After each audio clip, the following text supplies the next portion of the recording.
அருமையான கர்த்தருடைய பிள்ளைகளே, இந்த நாள் உங்களுக்கு ஆசீர்வாதமாக இருப்பதாக. ஒரு அருமையான வேத பகுதியை நான் வாசிக்கிறேன். 140 சங்கீதம் 7வது வசனத்திலே, ஆண்டவராகிய கர்த்தாவே, என் ரட்சிப்பின் பலனே, யுத்த நாளில் என் தலையை மூடினீர். இந்த வார்த்தையை தாவீது சொல்கிறார். தாவீது நிறைய யுத்தங்களை பார்த்த மனுஷன்.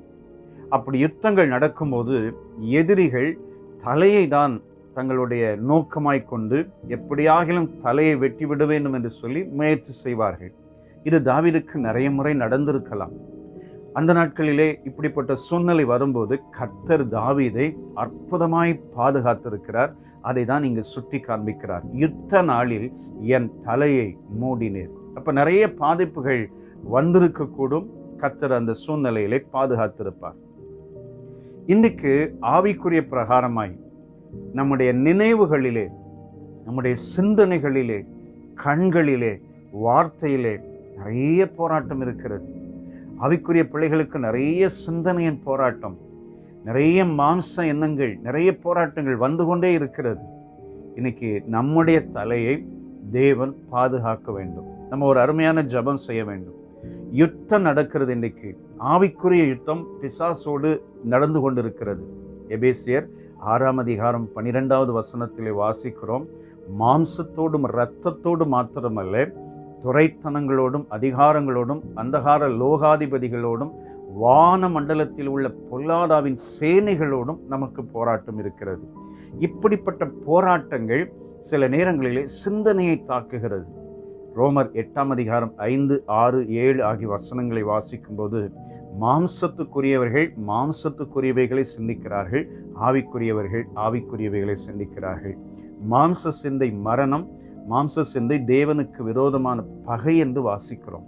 இந்த எண்ணங்கள், சிந்தனைகள் அநேகருடைய வாழ்க்கையை பலத்த போராட்டத்தை கொண்டு வந்து விசுவாசத்தை வீழ்ச்சியடைய பண்ணி, பரிசுத்தத்தை குலைச்சலாக்கி, நிறைய பேருடைய ஆவிக்குரிய ஸ்திரத்தன்மையை காலி பண்ணுகிறது.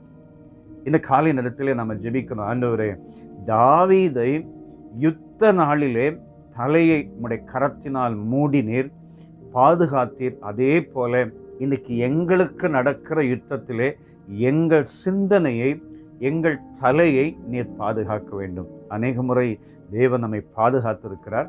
இந்த நாளில் மீண்டும் ஒரு விசை நம்ம ஜெபிக்கலாம். ஆண்டவரே, யுத்தம் நடக்கிறது, இன்றைக்கு ஆவிக்குரிய யுத்தம் நடக்கிறது.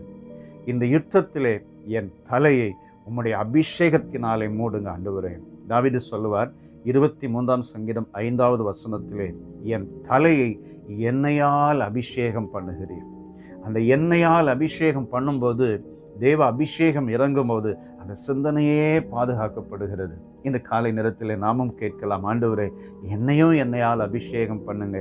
என் சிந்தனையில், என்னுடைய நினைவுகளில் பரிசுத்தம் விளங்கும்படி என்னை பாதுகாத்து கொள்ளுங்க. இன்னைக்கு நான் நிறைய போராட்டத்தில் இருக்கிறேன், யுத்தம் நடக்கிறது. என் தலையை உம்முடைய கரங்களால் அபிஷேகத்தினால் மூடுங்கப்பா. சேர்ந்து ஜெபிக்கலாமா?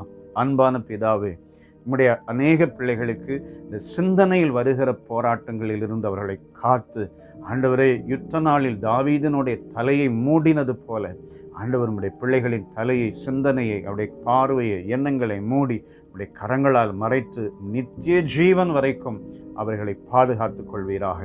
இயேசு இரட்சகர் நாமத்தில் வேண்டிக் கொள்கிறோம் பிதாவே. ஆமென், ஆமென். God bless you.